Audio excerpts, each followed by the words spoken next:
Assalamualaikum warahmatullahi wabarakatuh. Salam sejahtera bagi kita semua. Om Swastiastu, Namo Buddhaya, salam kebajikan. Perkenankan saya memperkenalkan diri. Nama saya Nurse Fenty Agustina, MAN, spesialis keperawatan komunitas. Saya adalah dosen tetap pada program studi ilmu keperawatan Fakultas Ilmu Kesehatan Universitas Kristen Satya Wacana dengan nomor NIDN 0605884403 dan NUPTK 9137662663237003. Dengan semangat dan tanggung jawab yang penuh untuk berkontribusi dalam peningkatan pendidikan tinggi di Indonesia, izinkan saya menyampaikan pernyataan diri dosen dalam unjuk kerja Tridharma Perguruan Tinggi atau PDD UKT-PT khususnya dalam bidang pengajaran. Video ini dibuat dalam rangka sertifikasi dosen gelombang pertama yang diselenggarakan oleh Kemenristek-Dikti Republik Indonesia. Pada kesempatan ini, saya akan memaparkan salah satu mata kuliah yang saya ampu, yakni Adult Nursing Communicable Disease dengan bobot 3 SKS yang terbagi menjadi 2 SKS teori dan 1 SKS praktikum. Mata kuliah ini diberikan pada mahasiswa pada tahun kedua semester 6 dan merupakan mata kuliah inti yang wajib harus diambil oleh mahasiswa pada program studi ilmu keperawatan. Mata kuliah Adult Nursing Communicable Disease adalah mata kuliah yang dirancang untuk membekali mahasiswa dengan pengetahuan dan keterampilan khusus dalam mengelola klien yang menderita penyakit infeksius. Fokus mata kuliah ini pada pemenuhan kebutuhan klien dewasa dengan gangguan pemenuhan kebutuhan oksigenasi, imunologi, hematologi, pencernaan, dan perkemihan. Lingkup bahasan mulai dari pengkajian sampai dengan evaluasi terhadap asuhan klien. Intervensi keperawatan meliputi terapi modalitas pada berbagai kondisi termasuk terapi komplementer berbasis evidence-based nursing. Proses pembelajaran dilakukan secara tatap muka dengan keterlibatan aktif mahasiswa selama 16 minggu pertemuan dan dirancang untuk mendukung capaian pembelajaran lulusan atau CPL PSIK dan capaian pembelajaran mata kuliah. Semua materi pembelajaran dapat diakses melalui Learning Management System, yakni melalui flearn.uksw.edu.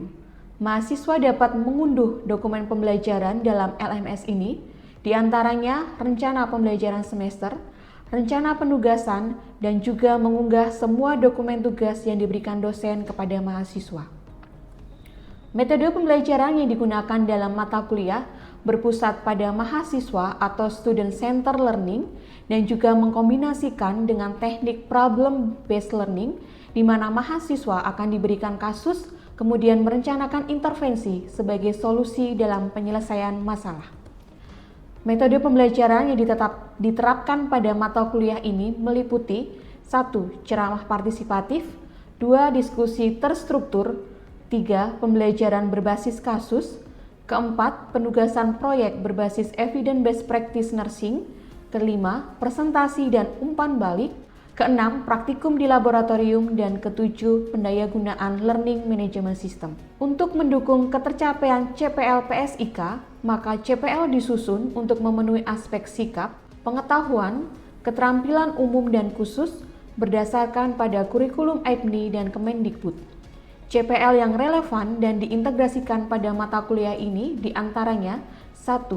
Mampu memahami konsep teoritis komunikasi terapeutik yang peka budaya sebagai wujud pelayanan keperawatan lintas budaya. Kedua, mampu merencanakan asuhan keperawatan yang dilakukan secara mandiri atau berkelompok secara holistik dan berkesinambungan yang menjamin keselamatan klien sesuai standar asuhan keperawatan. Adapun capaian pembelajaran mata kuliah, yang pertama adalah melakukan simulasi pendidikan kesehatan dengan kasus pada gangguan oksigenasi, imunologi, hematologi, perkemihan, dan pencernaan pada klien dewasa, melakukan simulasi asuhan keperawatan mulai dari aspek pengkajian hingga evaluasi, dan mendemonstrasikan intervensi keperawatan sesuai dengan kasus. Sub CPMK pada mata kuliah ini yang pertama adalah mahasiswa mampu menjelaskan tentang konsep dan ruang lingkup keperawatan medikal bedah, Mahasiswa mampu menjelaskan fungsi advokasi sesuai dengan kasus. Mahasiswa mampu mensimulasikan pengelolaan asuhan keperawatan, pendidikan kesehatan, dan mengintegrasikan hasil penelitian ke dalam asuhan keperawatan. Mahasiswa mampu mendemonstrasikan intervensi pada kasus. Untuk mendukung ketercapaian CPNK, adapun bahan kajian dalam mata kuliah ini meliputi: pertama, konsep dan ruang lingkup keperawatan medikal bedah. Yang kedua, anatomi, fisiologi, fisika, dan biokimia terkait sistem respirasi, imunologi, hematologi, perkemihan dan pencernaan, patofisiologi, farmakologi, dan terapi diet. Keempat, manajemen kasus asuhan keperawatan mulai dari aspek pengkajian hingga evaluasi secara komprehensif. Pendidikan kesehatan meliputi pencegahan primer, sekunder, dan tersier, serta tren dan isu, serta hasil penelitian tata pelaksanaan pada penyakit gangguan sistem respirasi, imunologi, hematologi, perkemihan, dan pencernaan. Evaluasi hasil belajar pada mata kuliah ini memberikan bobot pada penilaian: pertama, pengetahuan; kedua, motorik dan keterampilan; dan ketiga, penugasan berkelompok. Adapun mekanisme penilaian, yang pertama adalah ujian formatif dalam bentuk penilaian tengah semester diberikan bobot 25%, akhir semester 25%, tugas kelompok 10%, proyek berbasis IBNP 15%, ujian keterampilan 20%, dan kuis 5%. Evaluasi hasil pembelajaran yang digunakan adalah rubrik penilaian dengan patokan penilaian 80 sampai dengan 100A, 75 sampai 79,9 AB, 70 sampai 74,9 B, 65 sampai 69,9 BC, 60 sampai 64,9 C, 55 sampai 59,9 CD, 50 sampai 54,9 D, dan 0 sampai 49,9 adalah E atau gagal. Berikut ini akan ditampilkan proses pembelajaran pada mata kuliah ini. Selamat menyaksikan. Oke, selamat pagi. Pagi, Bu. Apa kabarnya hari ini? Baik. Oke, kita akan mulai perkuliahan kita di minggu yang keempat. Silakan satu orang bisa pimpin doa dulu. Saya, Bu. Silakan Ulfi.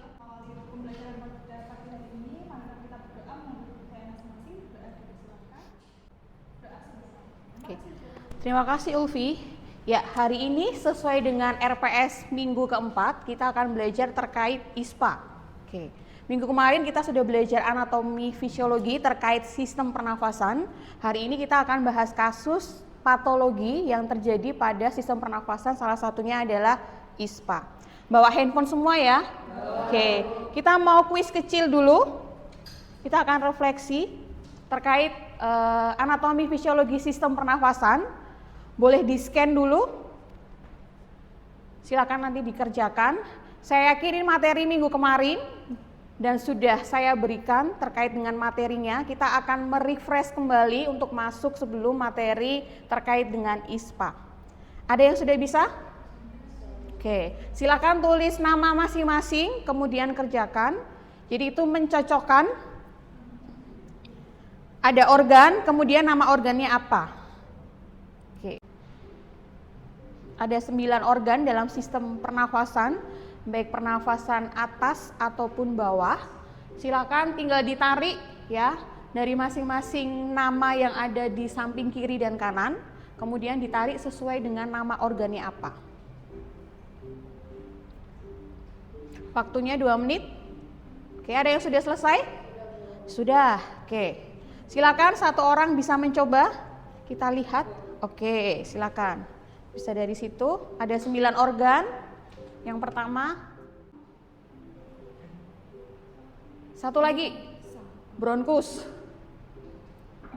dan bronkiolus. Oke, kirim jawaban. Kita lihat berapa yang benar. 9. Oke. Ya, kita lanjut dulu ke materi selanjutnya. Oke, tadi ada 9 organ ya. Ada saluran pernafasan atas dan saluran pernafasan bawah. Yang atas dari gambar tadi kira-kira apa aja? hidung, mulut, faring, laring. Ya, yang bawah? Oke, jadi antara organ bagian atas dan bawah akan menentukan nama jenis infeksinya.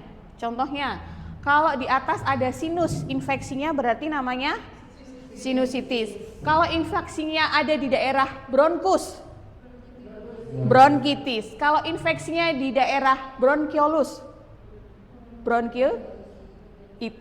Ya, jadi infeksi selalu belakangnya ada itisnya. Oke. Siapa di sini yang sudah pernah sakit ISPA? Apa? Baru sembuh. Oke. Kalau Mika, ISPA itu apa sih? Yang dirasakan pada waktu sakit ISPA? Susah bernafas karena ada sumbatan di bagian hidung. Susah bernafas karena ada sumbatan di bagian hidung. Oke. Kemudian yang dilakukan apa ketika sakit ISPA? Kalau tidur kan susah gitu, Bu. Heeh. Jadi meninggikan bantalnya gitu. Oke, ya. Betul. Jadi kalau ISPA ya, satu kata kuncinya terjadi proses inflamasi ya. Inflamasi itu sama dengan infeksi ya.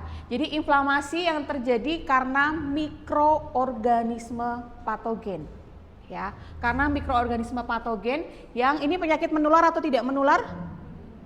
Menular ya.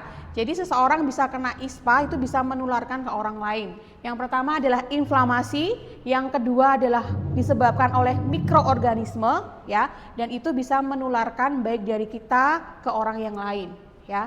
Kemudian ini adalah penyebabnya. Ada 3, 1 virus ya, kedua adalah bakteri, yang ketiga adalah jamur. Oke. Dari sekian banyak penyebab ini mana yang kalian sudah pernah kenal? Coronavirus. Ya, betul. Coronavirus adalah yang prevalensinya merebak di tahun 2020 ya, coronavirus. Influenza?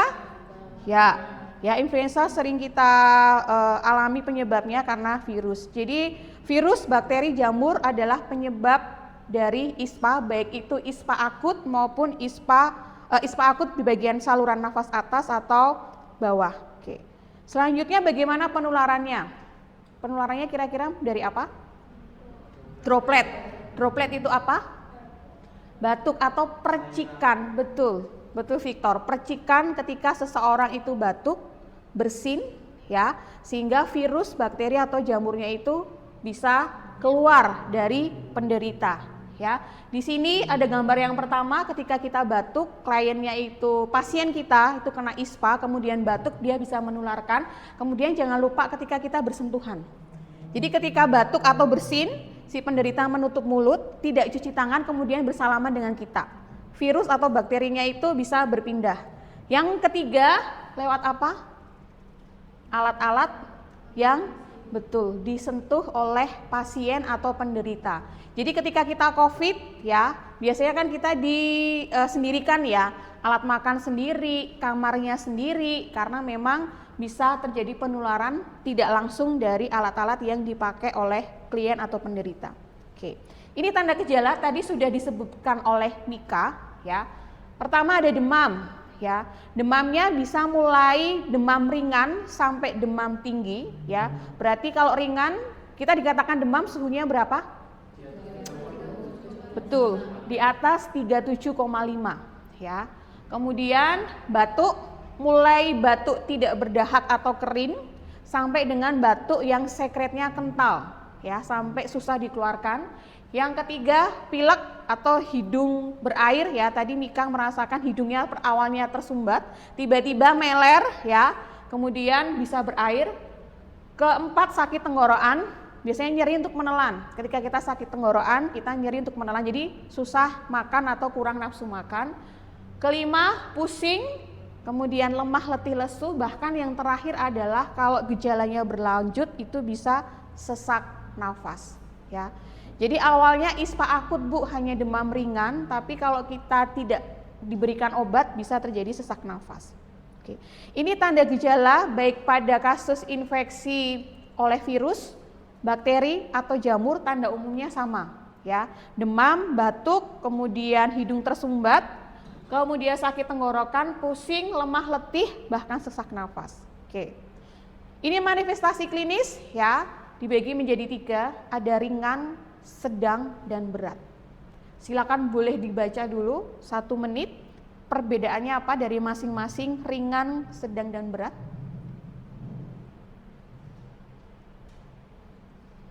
Oke, kalau ringan, ada sesak nafasnya enggak? Belum. Ya, jadi kalau ISPA dikategorikan ringan, 1 batuk, ya, batuknya bisa keluar dahak, belum sekretnya belum kental, ya.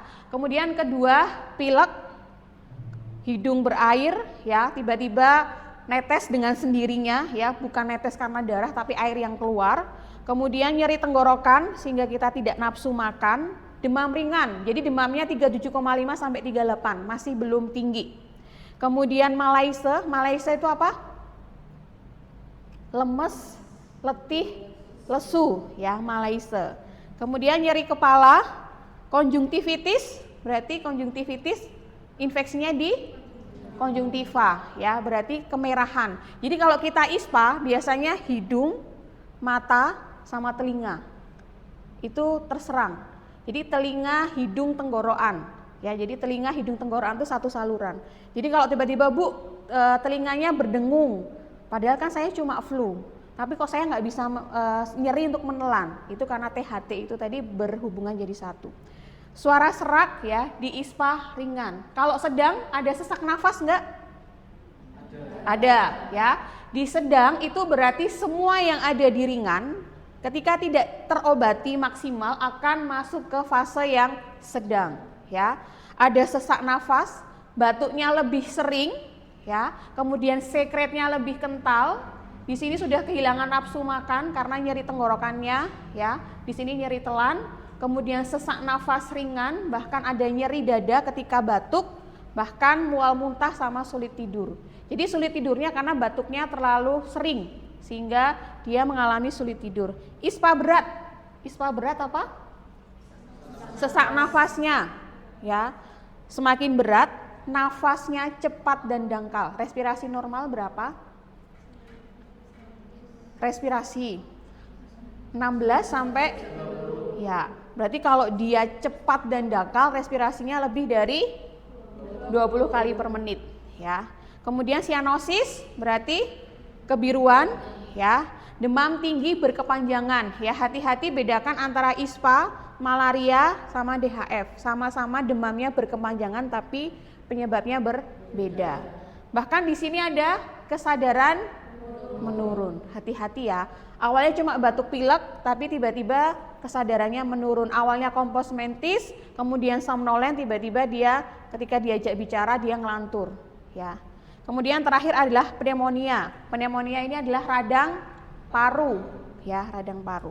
Oke. Ada yang mau ditanyakan? Sampai di sini? Belum? Oke. Saya lanjut ke infeksi, ya. Tadi di awal kita sudah menghafalkan nama organnya, ya. Itu mempengaruhi kalian nama dari penyakitnya, ya. Jadi kalau di infeksi saluran pernafasan atas tadi ada sinus. Berarti kalau terjadi sinusitis. Kalau faring? Oke. Kalau laring? Oke, jadi kalau penyakit laringitis itu berarti infeksi di saluran pernafasan sinusitis. Oke, ya, jadi cukup mudah dihafal. Yang bawah berarti ada bronkitis, bronkiolitis, dan radang paru. Berarti kalau bronkitis peradangannya di daerah bawah. Nama organnya yang terinfeksi bronkus. Kalau bronkiolitis bronkiolus. Ya, jadi mudah dihafalkan. Oke. Menurut kalian kalau kita sakit ISPA kira-kira kita perlu ngapain? Perlu apa?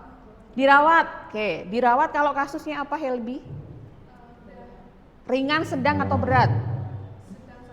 Sedang sampai berat. Kalau ringan kita masih bisa di rumah, ya. Ini penata laksanaannya ada 2, ya. Selalu kalau dalam keperawatan ada 2, penata laksanaan medis dan non medis, ya. Kalau visi perawat kita bisa lakukan yang mana? Non farmakologi, ya. Kalau medis itu adalah urusan dokter, tetapi kita bisa melakukan itu atas dasar order dari dokter, ya. Medis yang pertama ada terapi simptom. Simptom itu apa? Gejala. Jadi gejalanya yang kita obati, bukan penyakitnya ya. Oke. Jadi kalau obat pereda demam dan nyeri, berarti kalau dia demam, kita kasih obat antipiretik. Kalau nyeri, kita kasih analgetik, betul, analgesik ya. Kalau dia batuk, nggak bisa keluar dahaknya, kita kasih obat pengencer dahak ya, kita sebut ekspektoran atau antitusif. Kalau dia nggak bisa bernafas dengan lancar, hidungnya tersumbat, kita kasih dekongestan ya, kayak inhaler yang kita dimasukkan di hidung lalu dihirup ya. Kemudian kalau dia nyeri telan, biasanya kita kasih obat kumurnya ya. Kemudian kalau sesak nafas kita kasih inhalasi ya. Jadi gejalanya dulu yang kita selesaikan, bukan penyebabnya. Yang kedua baru terapi antibiotik ya. Jadi orang ISPA, klien dengan ISPA tuh gejalanya diobati dan penyebabnya. Nah, penyebabnya ini kita kasih antibiotik ya. Kemudian non farmakologi ya. Non farmakologi adalah pekerjaan kita ya. Jadi kalau ada besok kalian praktek di rumah sakit, ketika kalian punya kasus ISPA pasiennya, kita bisa lakukan perawatan non farmakologi. 1, istirahat yang cukup, makan yang bergizi. Makan yang bergizi itu apa? Sayur. Fast food itu bergizi enggak? Yes. Ayam goreng? Ayam goreng bergizi kalau ada sayurnya, Bu, gitu ya. Oke. Menjaga kebersihan diri dan lingkungan ya. Jadi setiap mau makan, kalau anak-anak SD cuci tangan sebelum makan. Ingat 5 moment ya, setiap kita ketemu pasien, setiap kita sebelum dan sesudah, setiap kita berinteraksi dengan lingkungan pasien itu kita harus cuci tangan. Ketiga, hindari kontak dengan orang sakit. Jadi kalau ISPA, Yuselan kena ISPA? Oh enggak. Oh, oke. Ya, berarti kalau kita tahu itu alergi, berarti kita pakai masker. Jadi kalau jangan kontak, kalau ada pasien yang ISPA, entah akut, sedang atau berat, sebaiknya kita menjaga jarak. Ya, Bu, kalau harus bersalaman boleh nggak? Kalau bersalaman? Ya, sebaiknya cuci tangan setelah bersalaman. Oke, konsumsi makanan yang bergizi sudah, kemudian minum air, jangan lupa minum air. Ya, ketika demam tinggi, kan kita keluar keringat banyak. Ketika kita hidung tersumbat kadang-kadang meler, sehingga itu perlu direhidrasi. Oke. Ini pencegahan ISPA ya, imunisasi ya. Sekarang ada imunisasi khusus ISPA untuk anak kecil. Kita boleh enggak? Boleh sekali. Kedua, ASI eksklusif ya. Jadi ibu-ibu yang memberikan ASI eksklusif selama 6 bulan bahkan 1 tahun itu anak-anaknya memiliki kekebalan tubuh yang lebih tinggi. Kemudian cuci tangan itu pasti, konsumsi makanan bergizi, kemudian jaga kebersihan lingkungan, gunakan masker dan budayakan PHBS, perilaku hidup sehat dan bersih. Oke, sampai di sini ada yang mau ditanyakan? Oke, silakan Victor. Tadi kan di situ kan untuk terapi medis ini kan ada pemberian antibiotik. Ya. Nah, tadi kan dari ISPA kan terbagi menjadi beberapa penyebabnya. Betul. Virus, jamur dan bakteri. Hmm. Nah, itu apakah antibiotik itu juga diberikan keseluruhan dari seluruh penyebab itu atau hanya misalkan virus saja atau bakteri saja? Oke, terima kasih Victor, pertanyaannya bagus sekali. Jadi penyebab dari ISPA tadi ada apa aja? Virus, bakteri, jamur. Oke. Antibiotik itu hanya boleh diberikan pada klien yang ISPA-nya disebabkan oleh bakteri. Jadi kalau seandainya tadi bakteri ada beberapa ya, kita lihat dulu. Oke, bakteri. Jadi kalau penyebabnya virus, itu dokter tidak akan meresepkan antibiotik. Kenapa? Virus itu tidak akan pernah mati dalam tubuh kita, dia akan tidur. Jadi antibiotik tidak akan terlalu berefek pada ISPA yang disebabkan oleh virus. Jadi antibiotik selalu akan ditanya, ada nggak hidungnya keluar dahaknya kental atau tidak, sekretnya warnanya apa. Kemudian ketika sekret dari hidung warnanya apa, kalau dia kental kuning, kemudian sekretnya juga kental kuning, baru dikasih antibiotik. Jadi hanya khusus penyebabnya oleh bakteri, tidak untuk virus. Oke. Ada lagi? Silakan Mika. Berdasarkan penyebab ISPA ini, manakah yang lebih sering menyebabkan ISPA itu sendiri, apakah virus, bakteri, dan jamur di Indonesia? Oke, kalau terima kasih Mika pertanyaannya. Jadi virus, jamur, bakteri yang paling banyak itu yang pertama dan kedua. Virus dan bakteri ini yang paling banyak. Contohnya, kalau coronavirus, hampir seluruh masyarakat Indonesia kena COVID-19. Itu disebabkan oleh virus, ya. Bakteri paling banyak Haemophilus influenza. Itu kalau kita batuk pilek, ya, itu selama kita dikasih antibiotik berarti penyebabnya adalah bakteri. Jamur itu jarang. Jamur contohnya Candida. Pernah sariawan? Nah, itu disebabkan oleh jamur. Tapi tidak semua sakit ISPA itu kita sariawan. Nah, kalau nggak sariawan berarti kita nggak kena yang jamur. Yang nggak ada sariawan berarti bisa virus, bisa bakteri. Bedanya itu. Jadi paling banyak mana di Indonesia? Nomor 1 dan nomor 2. Nomor 3 ada nggak Bu? Ada, tapi prevalensinya sedikit. Oke. Sudah jelas ya? Oke. Oke, kalau sudah jelas, seperti biasa ada penugasan kelompok. Ya, oke. Jadi kita ada satu kasus, ya. Kasusnya ini tentunya ISPA, ya. Silakan nanti berdua-berdua, ya, kerjakan berkelompok, berdua-berdua, boleh bergandengan tangan juga boleh. Ya. Jadi ini kasusnya pasien Tuan K, ya. Laki-laki, keluhannya demam, batuk disertai sesak nafas, ya. Ini adalah hasil laboratorium dan juga hasil CT scan, ya. Penugasannya yang pertama, 1, analisis data. Buat analisa data, tentukan diagnosa keperawatan, kemudian yang ketiga intervensinya apa. Ya.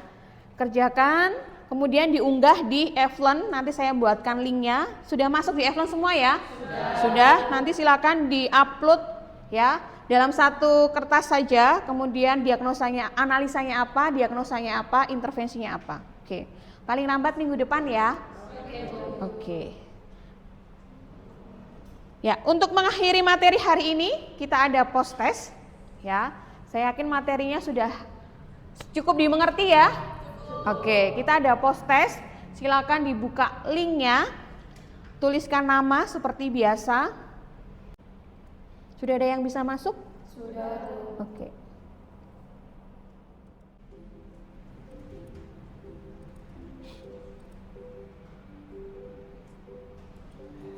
Nih, kita lihat hasilnya. Yang tercepat Mutiara. Ternyata semuanya skornya 10 ya. Oke, supaya yang lainnya juga ini Mutiara coba dikerjakan di depan. Oke. Salah satu penyebab ISPA apa?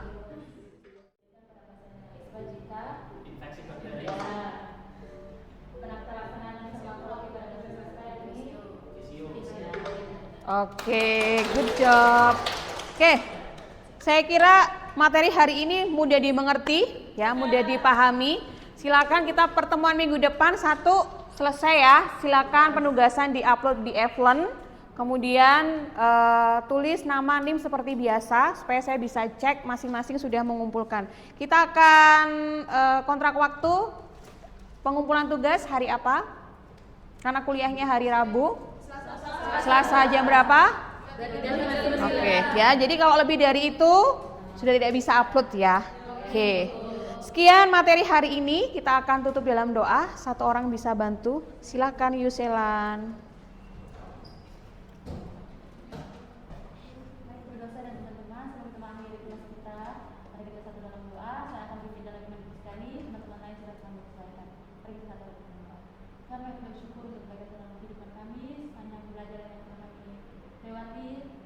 Terima kasih Tuhan atas materi yang sudah kami dengarkan dari Ibu. Kiranya belum kami pahami, kami mengerti dengan baik. Saat kami akan pulang, Tuhan menyertai sepanjang perjalanan pulang kami sampai kami tempat tujuan dengan selamat. Terima kasih Bapak yang baik, puji namamu. Kami menyerahkan hidup kami sepenuh dalam kasih Tuhan. Amin. Amin. Oke, terima kasih. Selamat siang semuanya.